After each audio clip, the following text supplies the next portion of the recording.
ആഡംബരത്തിന് അവസാന വാക്കായ Mercedes Benz V class വീണ്ടും ഇന്ത്യയിലെത്തുകയാണ്.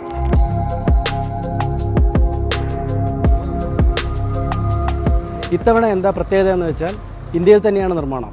അതുകൊണ്ട് വില വെറും 1,40,00,000 മാത്രം. വി ക്ലാസ്സിൽ 4 സീറ്റും 6 സീറ്റും വരുന്നുണ്ട്. ഈ 4 സീറ്റ് ലോഞ്ച് സ്റ്റൈലും 6 സീറ്റ് ക്യാപ്റ്റൻ ചെയർസുമാണ്. പിന്നിലെ 4 സീറ്റുകളും നമുക്ക് 360 ഡിഗ്രി തിരിക്കാൻ കഴിയുന്ന സീറ്റുകളാണിവ. ഇതിൽ 4ലും വരുന്നത് ഹീറ്റിങ്ങും വെന്റിലേഷനും വരുന്നുണ്ട്, അതോടൊപ്പം മസാജും വരുന്നുണ്ട്. ഡാഷ്ബോർഡ് അടങ്ങുന്ന ഭാഗം എല്ലാ തരത്തിലും പ്രീമിയമാണ്. 12.3 ഇഞ്ച് സ്ക്രീനുകളാണ്, അതായത് ഡിജിറ്റൽ ഇൻസ്ട്രുമെന്റ് ക്ലസ്റ്ററും ഇൻഫോർടൈൻമെന്റും അടക്കം. 15 സ്പീക്കറുള്ള ഓഡിയോ സിസ്റ്റമാണ് വി ക്ലാസ്സിൽ പരന്ന് കിടക്കുന്നത്. സ്റ്റിയറിംഗ് വീലിലാണ് അഡ്ജസ്റ്റ് ചെയ്യാനുള്ള എല്ലാ സ്വിച്ചുകളും കൊടുത്തിട്ടുള്ളത്. പിന്നിലെ സീറ്റിൽ പ്രത്യേകമായി സ്ക്രീൻ, അതോടൊപ്പം 3 സോൺ ക്ലൈമറ്റ് കൺട്രോളും വരുന്നുണ്ട്.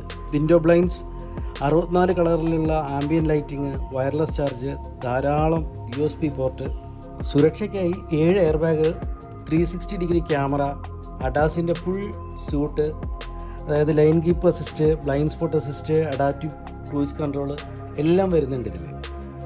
ഇന്ത്യയിൽ വരുന്ന V class extra long wheel ബേസുമായിട്ടാണ്.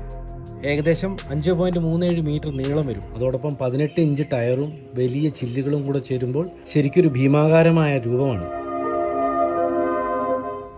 നീണ്ട LED ടെയിൽ ലാംപ്സ് ആണ്, ഒപ്പം പവർ ടെയിൽ ഗേറ്റും. മുൻഭാഗത്തെ ഡോറുകൾ ഇലക്ട്രിക്കലി അഡ്ജസ്റ്റബിൾ ആണ്, അതായത് സ്വിച്ച് ഇട്ടാൽ ഓട്ടോമാറ്റിക്കായിട്ട് തുറന്നോളും.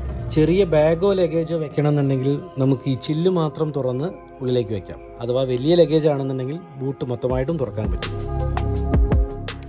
Multi beam LED head lamps കൂടുതൽ പ്രകാശം തരും, അഡ്ജസ്റ്റ് ചെയ്യാൻ പറ്റും, പ്രകാശത്തിനനുസരിച്ച് സ്വയം ക്രമീകരിക്കുകയും ചെയ്യും. വി ക്ലാസ്സിലും ബെൻസ് പിന്തുടരുന്നത് AMG ശൈലി തന്നെയാണ്. പ്രധാനമായും മുന്നിൽ കാണാവുന്ന ഈ വലിയ ഗ്രില്ല് തന്നെ അതിന് ഉദാഹരണം.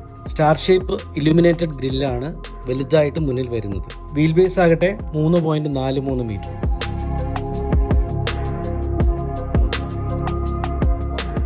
2 എഞ്ചിൻ ഓപ്ഷൻസ് ആണ് വി ക്ലാസ്സിൽ വരുന്നത്, പെട്രോളും ഡീസലും. 2 ലിറ്റർ ടർബോ പെട്രോൾ എഞ്ചിനാണ്, ഇത് ഹൈബ്രിഡും കൂടിയാണ്. 231 HP ആണ് പവർ വരുന്നത്. ഡീസൽ ആകട്ടെ 2 ലിറ്റർ ടർബോ ഡീസലാണ്, ഏകദേശം 237 HP ആണ് പവർ. ലക്ഷറി SUVകളായ ലെക്സസ് LMഉം ടൊയോട്ട വെൽഫെയറുമാണ് വി ക്ലാസിൻ്റെ എതിരാളികൾ. നിങ്ങളിതിൽ ആരെ ചൂസ് ചെയ്യും? താഴെ കമൻറ്റ് ചെയ്യുക.